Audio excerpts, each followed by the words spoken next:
के साथ बन सकता है, लेकिन मोस्टली आपको प्रेफर किया जाता है कि आप व्हाइट कलर के साथ बनाओ तो उसका लुक बहुत अच्छा आता है। आप व्हाइट कलर का लोगो या व्हाइट कलर का टेक्स्ट यूज कर सकते हो। सेकंड, ये ग्लिच बनाते हुए आपको प्रेफर करते हैं कि आप बैकग्राउंड हमेशा डार्क कलर का रखोगे। ब्लैक हो गया, डार्क ग्रे हो गया, डार्क ब्लू शेड हो गया, आप इस तरह के कलर यूज करोगे हमेशा ग्लिच बनाते हुए। तो मैं काम कर रहा हूँ कि डार्क ब्लू एक शेड यूज कर रहा हूँ। तो सबसे पहले तो यहाँ पे कॉम्पोजिशन ऐड करें, और कॉम्पोजिशन ऐड करने के बाद कलर मैंने यूज किया नेवी ब्लू टाइप का, बिल्कुल डार्क शेड ब्लू। साइज हम वही रखेंगे जो कॉम्पोजिशन का होता है, 1920 by 1080। ड्यूरेशन अभी काम करते हैं 10 सेकेंड कर देते हैं और ओके कर। ये भी लाइट है, थोड़ा सा और डार्क करते हैं इसको। प्रोजेक्टर भी ठीक लग रहा है, स्क्रीन पे थोड़ा सा और डार्क होना चाहिए। यहाँ तक क्लियर? अब ये आपकी चॉइस है कि आप यहाँ पे क्या यूज करना चाह रहे हो। टेक्स्ट पे काम करना है, लोगो पे काम करना है, आप कुछ भी रख सकते हो जो यहाँ पर चाह रहे हो। मैं काम कर रहा हूँ कि यहाँ पे व्हाइट कलर का एक टेक्स्ट टाइप कर रहा हूँ, और ग्लिच पे काम कर रहा हूँ, ग्लिच ही लिख लेते हैं इस जगह।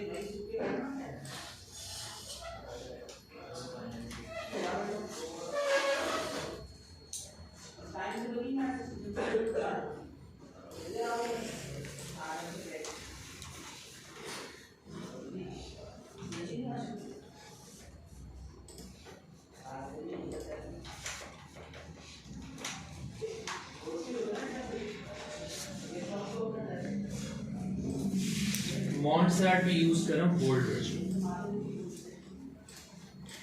यहां तक क्लियर है सबको? फॉन्ट ये आपकी अपनी चॉइस पर डिपेंड करता है कौन सा रखना चाह रहे हो। फिलहाल मैंने मॉन्टसेराट का बोल्ड वर्जन यूज किया है। और सेकंड ये कि अभी जो इसका एंकर पॉइंट है वो साइड में आ रहा है, तो हम यहाँ पे लेते हैं एंकर पॉइंट टूल और इससे कर लेते हैं बीच। ये क्लियर है सबको? और टेक्स्ट भी थोड़ा सा ज्यादा बड़ा लग रहा है, थोड़ा सा छोटा कर रहा है। ये परफेक्ट। अब इसको सिलेक्ट करके अलाइन सेंटर और मिडिल कर लीजिएगा।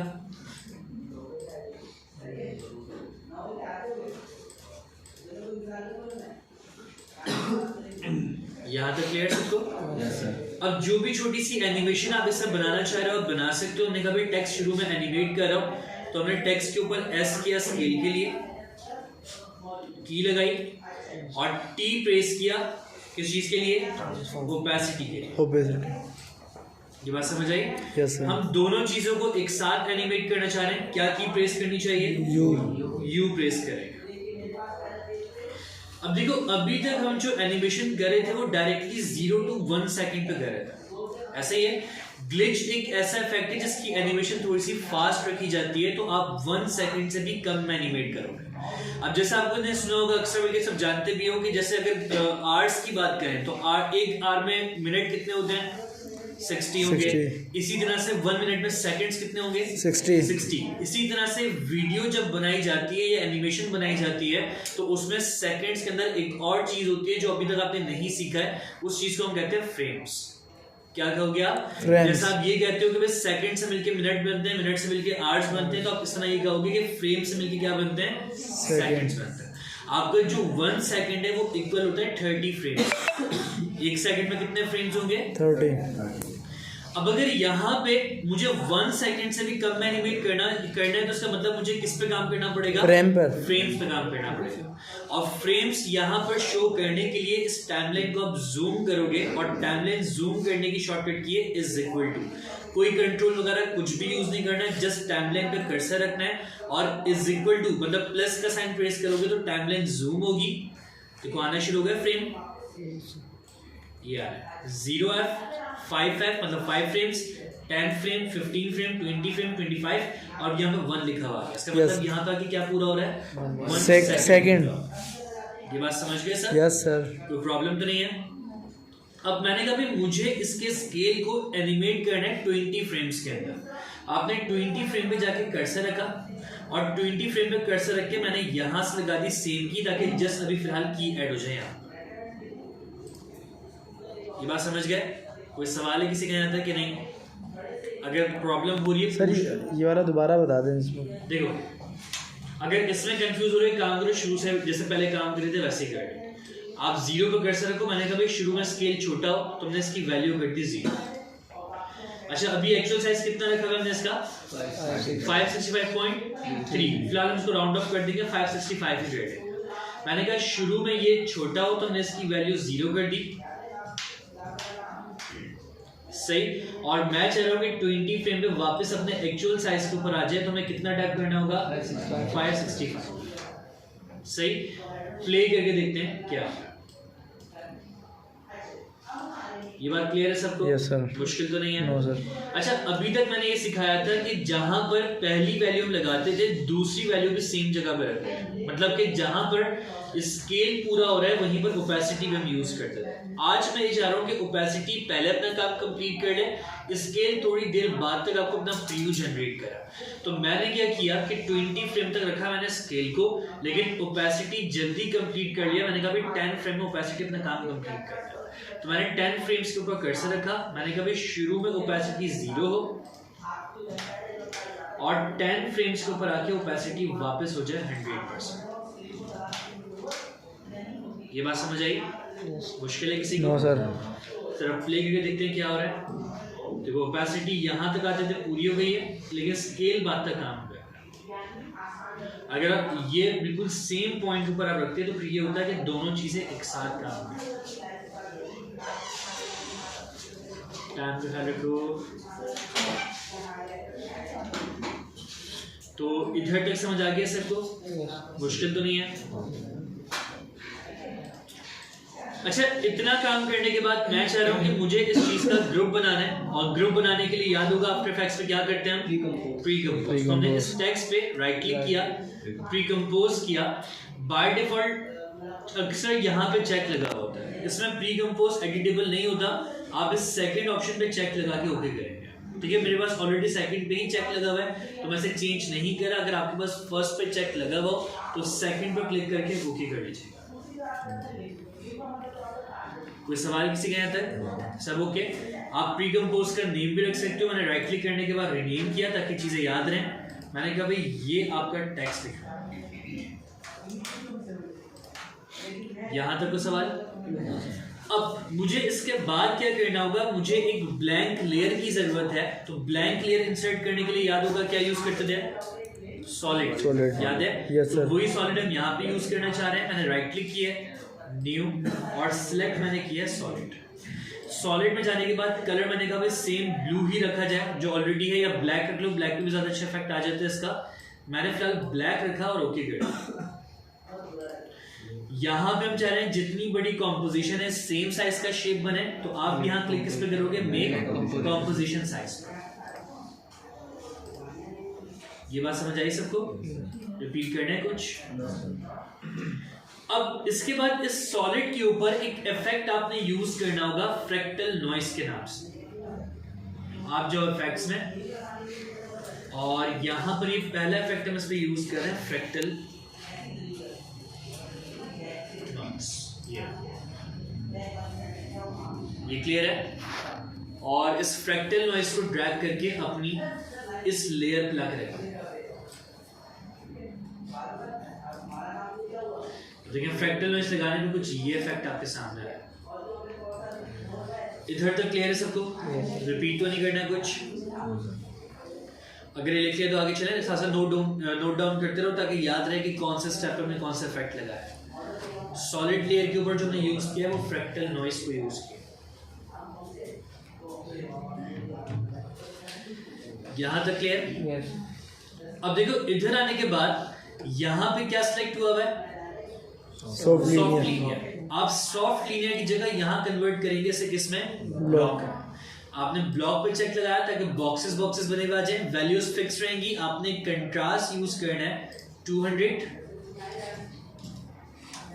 सही, और आपने ब्राइटनेस यूज करनी है -20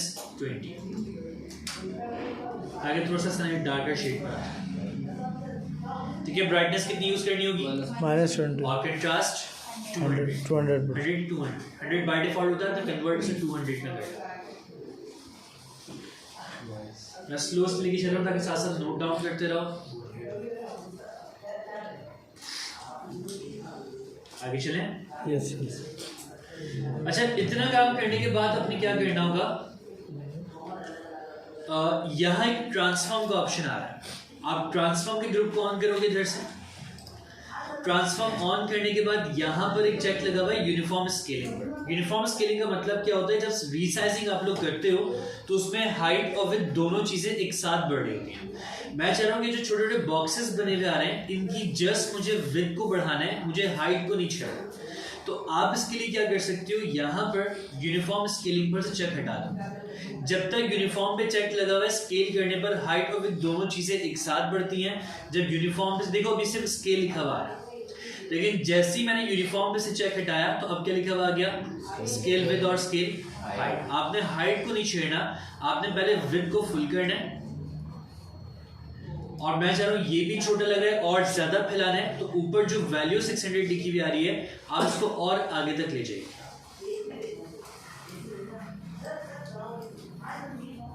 ये बात समझ गए? प्रॉब्लम है किसी को यहाँ तक? इजी? अगर लग रहा है कंफ्यूजन है तो पूछ लीजिए। क्लियर है सबको? अच्छा देखो, बॉक्सेस अभी स्टिल बने हुए हैं, एक ही जगह रुके हुए हैं। हम ये चाह रहे हैं कि भाई हमें इन बॉक्सेस को एनिमेट करना है। और बॉक्सेस को एनिमेट करने का मेथड क्या होता है कि यहाँ पर एक और ऑप्शन आपको मिल जाएगा एवोल्यूशन के नाम से। कौन सा होगा?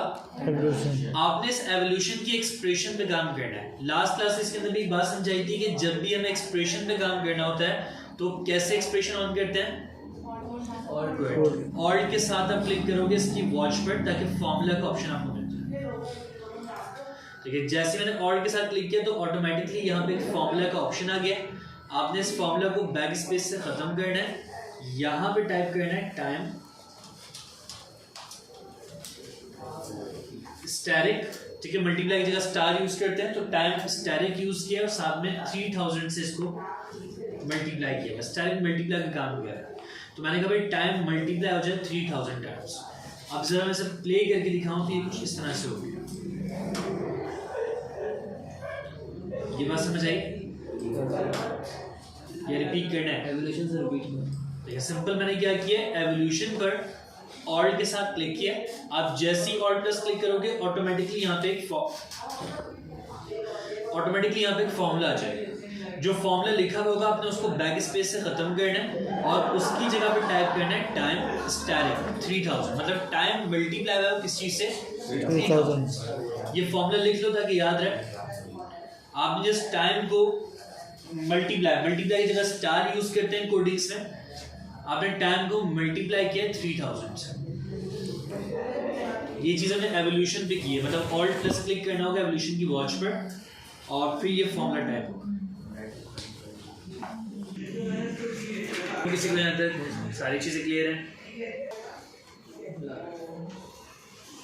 अब इतना काम करने के बाद आप इस ग्रुप को कर दोगे ऑफ और इसको भी प्रीकम्पोज करोगे। तो मैंने सिलेक्ट करने के बाद इस चीज पर राइट क्लिक किया, प्रीकम्पोज करेंगे इसे भी, और यहाँ भी सेकंड ऑप्शन पे चेक लगेगा।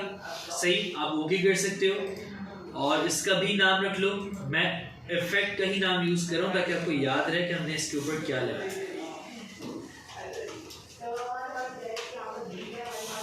हमने कहा भाई इस लेयर पे कौन सा इफेक्ट लगा हुआ है? फ्रैक्टल नॉइज का इफेक्ट। अच्छा, अब इसके ऊपर जो थर्ड चीज हमें ऐड करनी है वो एक और इफेक्ट है। वो इफेक्ट बेसिकली क्या काम करेगा, मुझे इन दोनों चीजों को आपस में मिक्स करना है। मतलब जो चीज टेक्स्ट सिंबल लिखा हुआ है वो और जो फ्रैक्टल नॉइज का इफेक्ट है, मुझे इन दोनों को आपस में कंबाइन करना है। जैसे कंबाइन करने के लिए तीसरा इफेक्ट आपका यूज होगा। कैसे होगा पहले वो समझ लो। आपने इन दोनों लेयर्स के दरमियान में एक एडजस्टमेंट लेयर डालनी है। कैसे? आप राइट क्लिक करो, न्यू, और सिलेक्ट यहाँ पे कर लो एडजस्टमेंट लेयर। सही, एडजस्टमेंट लेयर इंसर्ट करोगे, ये ऊपर आएगी, आपने इसे उठा के दोनों के दरमियान में रखना है ताकि ये जो एडजस्टमेंट लेयर है ये इन दोनों को कंबाइन करने का काम है। ये बात समझ आ रही है सबको? आपने एडजस्टमेंट लेयर यहाँ पे रखी और एडजस्टमेंट लेयर पे आपका इफेक्ट लगेगा डिस्प्लेसमेंट मैप के नाम से। ये ठीक है, डिस्प्लेसमेंट मैप के नाम से ये इफेक्ट है।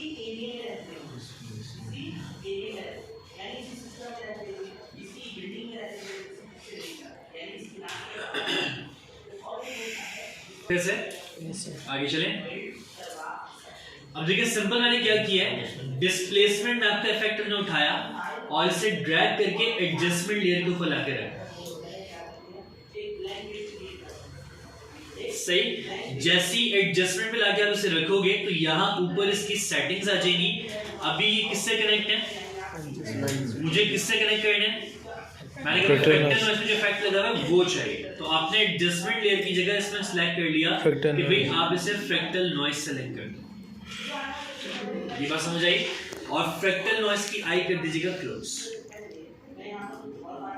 तो फ्रैक्टल नॉइज का जो इफेक्ट था वो गायब हो जाएगा, जो इस पे इफेक्ट लगा हुआ है वो कॉपी हो जाएगा फिर टेक्स्ट के। मैं जब प्ले करके दिखाता हूँ कि क्या हो, इस तरह से ग्लिच का एक इफेक्ट फील हो रहा है।